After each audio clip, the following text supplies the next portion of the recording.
Hey everybody, welcome to Obscurities and Miniatures, and it's Friday, which means I bring another obscurity in literature to the forefront.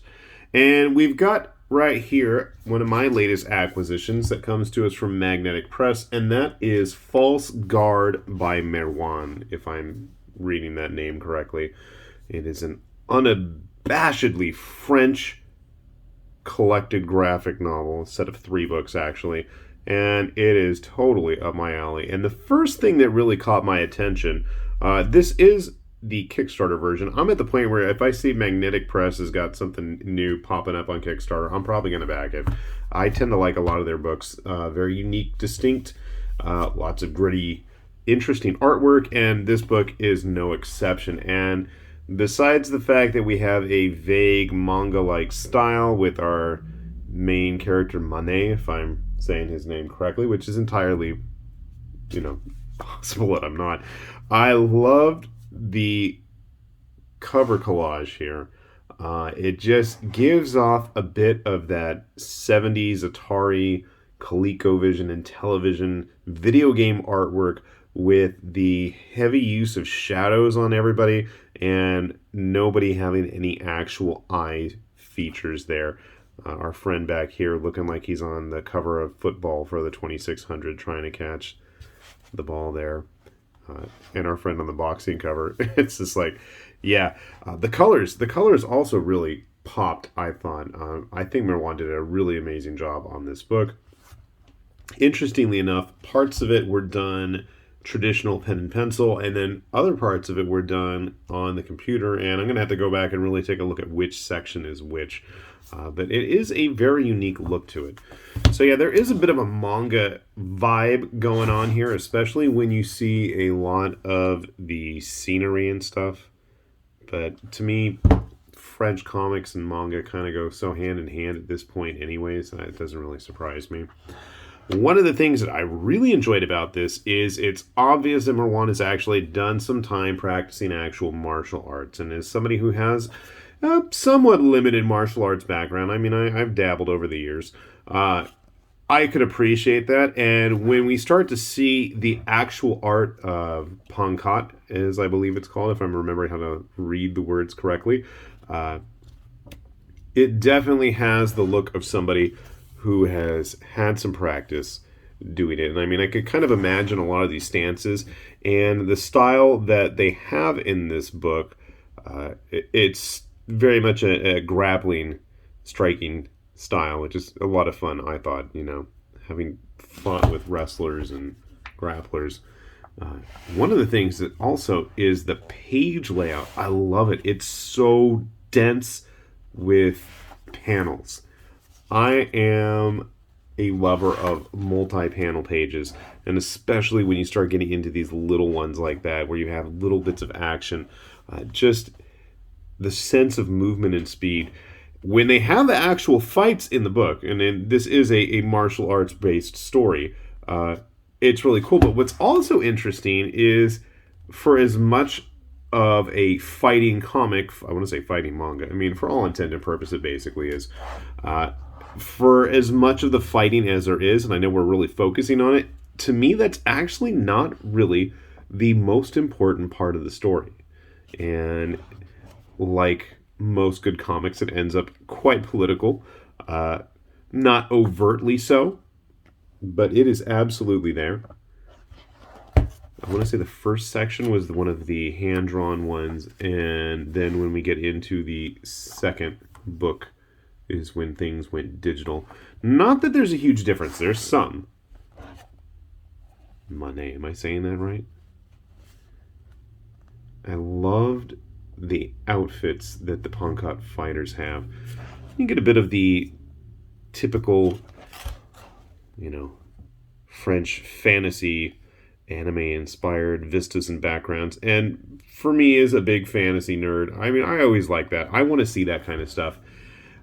I thought at first, just judging from a lot of the artwork, that it was going to be a much more post-apocalyptic style story, but that is not the case. It is very much its own little fantasy fused, full of fantasy world. Again, we can see some very manga-esque touches, especially in the facial expressions, but I am totally cool with that. Don't want to give away too much of the story, what happens with our main man, Monet, and what he ends up getting into and involved with. Fighters themselves, lots of color, lots of unique outfits. We have a tournament background, because what kind of, fighting comic isn't going to have some sort of a tournament to deal with? And just the gritty clutteredness of it all. Big fan of. I'm not going to show you what's going to happen in the end, because that's not like me. But needless to say, the ending itself, not what I expected. I do appreciate the fact that we got a bit of a sketchbook section. I always love to see how artists that can draw better than me envision a lot of this stuff.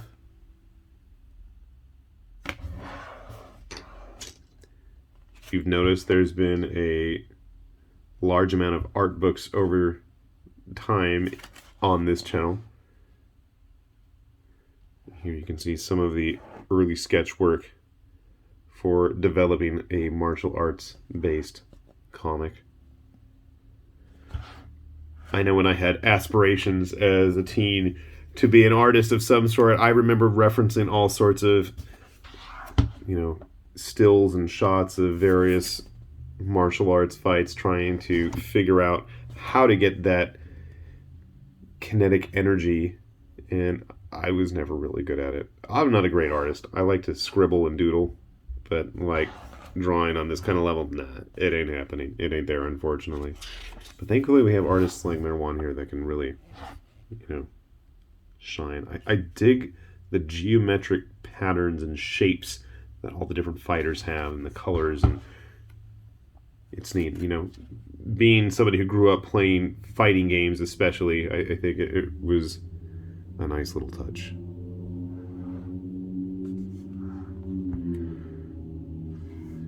Now, one of the nice things, if you do back these books on Kickstarter, you do often get little bonuses, and one of the nice things was Magnetic Press included a bunch of bookmarks, actually, with the original Pankat illustrations there, in addition to a bunch of prints as well.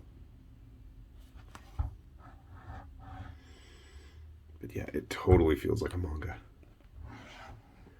Some more samples of the various fighters and their outfits. Lots of fighters of different sizes and shapes. A couple more characters there in the background. And I gotta say, fun book. Like I said, I'm not gonna spoil it. There's definitely a lot that's going on besides just the fighting. And I will admit that I had some reservations when I first saw it. I was like, oh, it's just gonna be a bunch of fights. But no, it's actually a lot more than that. And the fights are important. There's quite a few interesting parts where they actually cut away from the action. They cut away from the fight and have spectators and audience members commenting on what's going on, which I thought was kind of a cool touch. So you can kind of follow the excitement and hype of the crowd and the other fighters as, they're going through it. And it definitely hit a lot of nostalgic notes, thinking of the camaraderie of all the guys you train with, learning everybody's little idiosyncratic styles, knowing how much, distance to keep between certain members, which limbs they prefer. Are they more of a upright or on the ground fighter? So definitely a lot of nostalgia, especially as my own kids are starting to train in martial arts too. So this was a quite enjoyable book. I'm going to put a link down below to Magnetic Press's site if you haven't had a chance to check out their stuff. They do have quite an interesting selection of books. Quite a few unique ones out there. Not the usual, big shonen action style, although there are some in their catalog, I will say. But definitely a very nice and varied mix from all across the world. So take a look if you're interested. With that said, this has been High Lord Tamberlane with Obscurities and Miniatures, saying thanks for watching, and we will see you back here soon. Bye-bye.